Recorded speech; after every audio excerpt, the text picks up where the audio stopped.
Fala pessoal, tudo bom? Sou eu aqui de novo, mais uma vez trazendo novidades na área de educação. Eu sei que eu prometi que hoje eu começaria a falar sobre o projeto Colutos, propriamente dito, né? O que eu tenho na mente, o que eu quero apresentar aqui.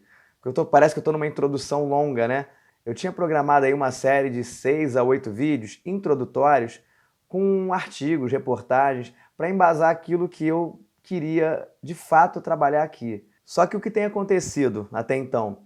Eu tenho recebido um feedback, inclusive muito positivo, dos seguidores, e eles estão gostando da proposta de trazer notícias, reportagens. Tem pessoas que estão falando que está sendo interessante porque estão conseguindo acompanhar as novidades, que estão se inteirando com o que há de mais novo na educação, etc e tal, e ficam ansiosos pela próxima semana, pelo próximo vídeo, então eles estão pedindo mais. Aí o que eu fiz? Eu pensei, poxa, eu ia parar por aqui e ia começar a desenvolver um outro caminho nesse canal. Essa série de vídeos que vocês estão acompanhando, chamada Projeto Colutos, seria só uma espécie de playlist introdutória do projeto. E eu estou decidindo tornar uma playlist oficial. Eu vou falar com mais frequência sobre educação no âmbito geral. Mas não mudei minha ideia original. Então, em breve, teremos outras playlists aqui nesse canal abordando outros assuntos. Uma delas, como eu falei, é tecnologia. Vamos falar sobre ciência, minha área, né? Vamos falar sobre saúde, vamos falar sobre outras questões aqui também. Fiquem ligados, acompanhem, vai ter muita coisa legal vindo ainda aí. Mas voltando à questão da educação, o que eu trouxe aqui para a gente hoje? Eu trouxe, obviamente, mais uma reportagem, por acaso uma reportagem com a qual eu esbarrei semana passada e achei interessante. É uma reportagem aqui da revista Veja, que traz algumas escolas extremamente inovadoras que estão aparecendo no estado de São Paulo. Então eu vou começar lendo exatamente um trechinho, um parágrafo aqui do texto, só para contextualizar. Ele diz o seguinte: empreendedorismo, yoga, produção e edição de vídeo e até desenvolvimento de um creme hidratante são apenas algumas das novas habilidades que serão trabalhadas com alunos dos ensinos fundamental e médio das principais escolas particulares de São Paulo, a partir deste ano letivo. As novidades fazem parte de uma adequação às exigências da Base Nacional Curricular Comum, BNCC. Abri um parênteses aqui. Teremos vídeos sobre BNCC também. Muitos vídeos sobre BNCC em breve. Fiquem ligados. Vamos voltar ao texto. Que foi promulgado em dezembro de 2017. O foco principal é a formação integral. Olha aí, formação integral. Proposta do canal, educação integral. Voltando ao texto. A formação integral de um aluno com capacidade de tomar decisões, trabalhar em equipe e resolver problemas com autonomia e autoconhecimento. Olha essas duas palavras, autonomia e autoconhecimento. Autonomia eu citei há 2 vídeos atrás, né, a questão do autodidatismo, etc e tal. E autoconhecimento a gente vai falar sobre isso em breve. Estou preparando uns vídeos aí também. Por trás de todas as aulas que fogem o formato da Lousa e Giz, está também a tentativa de prender a atenção dos mais jovens. Abre aspas. Essas disciplinas promovem um saber mais aplicado à realidade, fortalecem a formação do aluno e ajudam a se colocar no mercado de trabalho. Fecha aspas. Defende a educadora Lilian Neves, autora de Gestão da Transformação Educacional. O objetivo, no caso, dizem eles aqui no artigo, é promover um aprendizado com significado. Então, olha que parágrafo interessante. Ele aborda várias das coisas que eu tenho falado aqui nas últimas semanas, né? Ele fala sobre essa questão da escola estar ligada no mercado de trabalho, né? Porque a gente ficou muito afastado, a gente acaba dando uma formação muito acadêmica, muito teórica, que é importante, tá? Não estou dizendo que não é, mas que acaba de alguma forma se distanciando do mercado de trabalho de tal forma que o aluno sai e fica meio perdido sem saber o que fazer. Vou citar alguns casos depois. Entre as propostas dessas escolas inovadoras de São Paulo, vem a questão do letramento digital. Eu já abordei, de certa forma, essa questão aqui algumas vezes, né? O que seria o letramento digital? Definição técnica que eu peguei aqui na internet.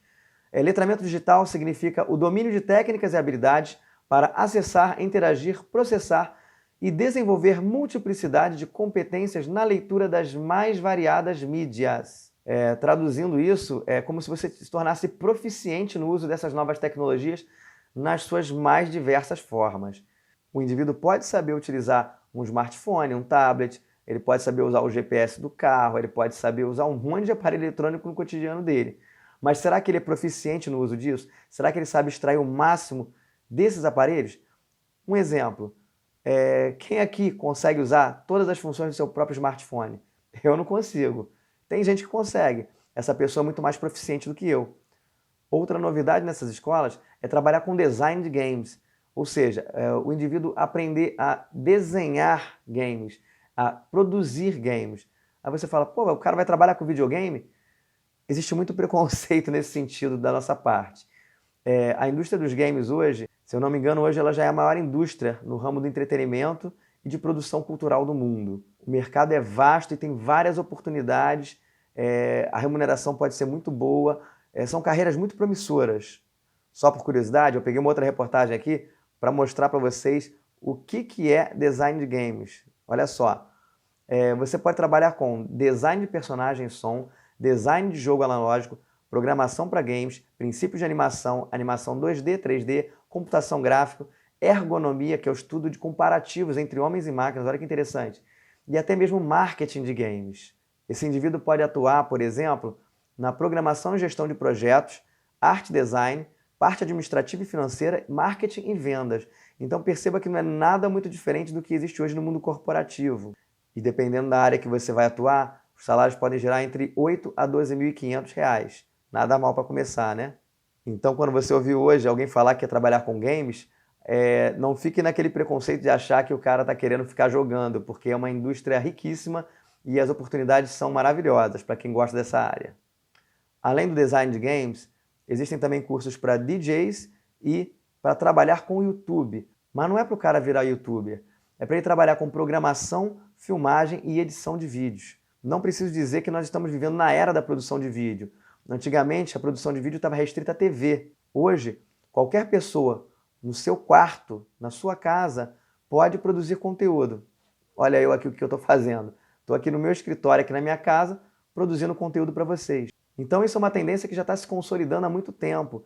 Se eu não me engano, já tem uns 3 ou 4 anos que eu já venho conversando com outras pessoas a respeito disso. Eu lembro, por exemplo, que há uns 3 ou 4 anos atrás eu já falava sobre isso e num colégio que eu trabalhava, eu bati muito nessa tecla de que eu queria trabalhar com produção de vídeo. Eu percebi esse mercado crescendo e eu falava, poxa, vamos montar aqui uma espécie de uma sala de edição, vamos colocar uma câmera, um refletor, um sistema de som, vamos ensinar esse aluno a gravar vídeo, a cortar, editar, vamos ensinar esse aluno a publicar um vídeo, vamos de repente fazer, sei lá, um telejornal aqui dentro para ele dar notícias.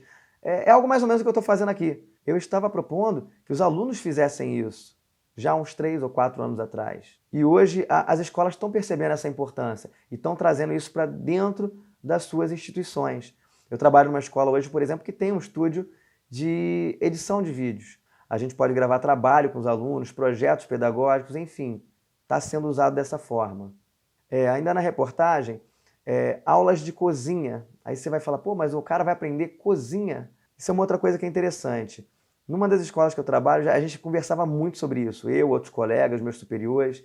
A gente falava muito sobre o fato do aluno de hoje, do ensino médio, ele estar tão focado num repertório de conhecimentos técnicos e práticos voltados para o vestibular, que ele meio que perdeu o contato com habilidades da vida real.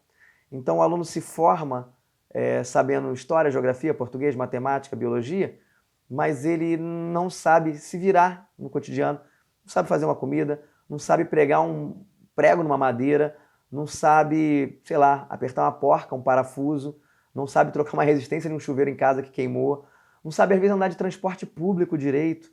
Algumas escolas estão percebendo isso e estão começando a implementar cursos nesse sentido.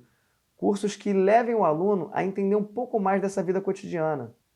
Outro curso que está aparecendo é o curso de Educação Financeira. Esse aí, inclusive, está na BNCC como um dos temas transversais contemporâneos e tem aparecido muitas escolas interessadas em trabalhar isso.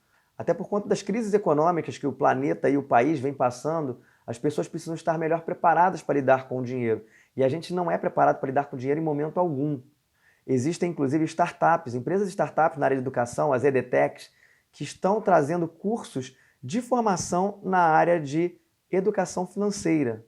Eu conheço, por exemplo, uma startup que trabalha gamificação na área de educação financeira. Inclusive, eu estou pensando até em trazer algumas dessas startups para conversar com a gente aqui no nosso canal. É uma ideia interessante que me surgiu. Já entrei em contato com algumas, eles toparam fazer uma entrevista. Então teremos em breve alguns assuntos bem interessantes aqui também, nesse sentido. Um outro curso aqui interessante é Sustentabilidade associada à arte. Sustentabilidade, eu não preciso dizer que é fundamental nos dias de hoje. A gente vai falar muito sobre sustentabilidade em alguns vídeos. Nós vamos ter uma playlist sobre isso, sobre meio ambiente, sustentabilidade. E algumas escolas estão tentando sair um pouquinho da caixinha, daquela coisa só do professor de biologia, ficar falando de sustentabilidade, aquela parte técnica, e trazer um outro olhar sobre esse tipo de conhecimento. Então, sustentabilidade ligada à arte, para mim, é novidade. Eu não faço ideia do que seja, mas parece ser promissor. Outro ponto aqui, corpo e movimento. Eles falam que trabalham autoconhecimento e o desligar da tecnologia. Olha que interessante, dois conceitos importantes. A questão do autoconhecimento hoje está muito na moda, né? A gente ouve falar muito em autoconhecimento, por exemplo, através de pessoas que trabalham com coaching. Eu sei que o coaching, no geral, hoje caiu meio que em descrédito por conta de muita coisa errada que está acontecendo. Uma hora eu vou comentar sobre isso. Mas os profissionais que trabalham com isso de forma séria, os coaches, né, que eles chamam, têm um repertório de técnicas bem legais para trabalhar essa questão do autoconhecimento. E eu sei que parece bobeira, eu sei que parece óbvio, mas assim, as pessoas não têm autoconhecimento pleno. Eu garanto que você que está me vendo aí, tem muita coisa sobre você próprio que você desconhece, que você não percebe no cotidiano. Então surgem muitos cursos com esse intuito de trazer à tona aquilo que a gente não percebe por conta própria. Então muitas escolas estão embarcando hoje nessa, do autoconhecimento também. Nós teremos também aqui alguns papos sobre autoconhecimento, com um viés voltado assim, um pouco para a área de neurociências, psicologia, mas também com técnicas de coaching, uma mescla dessas informações, e eles falam que é uma disciplina para se desligar da tecnologia, como eu falei. Hoje, uma outra preocupação que a gente tem, eu falei muito de tecnologia nos últimos vídeos, né? Do quanto é importante. Só que a gente tem que tomar cuidado com o limite do uso dessa tecnologia. Hoje nós temos muitas pessoas que estão realmente se tornando viciadas e dependentes da tecnologia. A tecnologia ela é fantástica, ela é fenomenal, ela traz muitos benefícios à nossa vida, conforto, praticidade, mas a gente não pode ficar totalmente dependente, a gente não pode ficar viciado nela. E a gente observa que muitos jovens, principalmente hoje em dia, mas adultos também, acabam caindo nessa armadilha. Existem reportagens abordando grandes nomes da tecnologia hoje, como o Mark Zuckerberg, o Bill Gates, entre outros famosos, que não querem que os seus filhos cresçam só ligados na tecnologia, eles querem que os filhos cresçam ligados também à natureza, ao contato humano, porque isso é importante também, a gente não pode esquecer disso. Então esse curso de corpo e movimento que algumas escolas estão aplicando, ele vem ao encontro dessa proposta de trazer um desligamento da tecnologia e trazer o ser humano de volta àquilo que ele não deveria ter esquecido nunca. Percebe? Vou deixar bem claro isso. É preciso equilíbrio. Tecnologia é importante sim, mas a gente não pode esquecer dos outros lados também. O problema é que como a gente vive numa era de extremos, tem aquele cara que vai defender a tecnologia em detrimento, por exemplo, de contato com a natureza e o contato humano, tá errado isso, e vai ter o outro extremo do cara que, por conta do contato humano e a natureza, o cara vai renegar todo e qualquer tipo de tecnologia, como se isso não fosse importante, como se a gente pudesse viver sem tecnologia hoje. Não tem como. E aí, nessa vibe do autoconhecimento, algumas escolas estão aplicando também aquilo que eles chamam de autopercepção. E eu acho muito interessante isso, porque dentro da autopercepção, do se perceber, perceber seu próprio corpo, seus próprios sentimentos, entram aí nas escolas técnicas de yoga, de tai chi, de qigong e por aí vai. Eu, por exemplo, sou adepto dessas técnicas já há muito tempo. Eu adoro técnicas de yoga. Eu tenho praticado, por exemplo, tai chi e qigong, até com o intuito de me tornar instrutor nessa área mesmo. Já cheguei a dar algumas aulas de biologia associadas a tai chi e qigong. E o resultado é fantástico. Você começa a falar sobre o equilíbrio na natureza, por exemplo, bota uma musiquinha suave de fundo, você leva o aluno a uma autorreflexão, e daqui a pouco a gente começa com um movimento suave, meditação, reflexão, imersão, relaxamento. O aluno sai muito bem nessa aula, ele sai satisfeito. Até hoje, todas as vezes que eu usei técnicas como essa em aulas, eu só tive resultados positivos, alunos pedindo para fazer mais. Então, assim, a eficácia ela é comprovada. Essas imagens que estão aparecendo aqui do lado, por exemplo, são um espaço que eu utilizei para dar uma aula dessas. Eu coloquei os alunos em círculo, num tatame, num chão, à meia luz, música suave, e a gente conversou sobre biologia, falamos sobre ciclo de matéria e energia, falamos sobre ciclos biogeoquímicos, falamos sobre cadeia alimentar, falamos sobre fisiologia humana, corpo humano, saúde, Foi riquíssima a aula e ainda meditamos, relaxamos, foi bem interessante. E aí estou deixando só uma palhinha do que é o Tai Chi para vocês, algumas imagens que eu filmei num hotel fazenda lá em Teresópolis. É um lugar belíssimo, eu recomendo bastante.